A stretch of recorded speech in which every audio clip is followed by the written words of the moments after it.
प्रणम्य शिरसा देवं गौरीपुत्रं विनायकं भक्तावासं स्मरे नित्यम् आयुर्कामार्थसिद्धये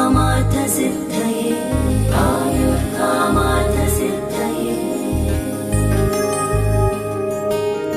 प्रथमं वक्रतुण्डं च एकदन्तं द्वितीयकं तृतीयं कृष्णपिङ्गाक्षं गजवक्त्रं चतुर्थकम्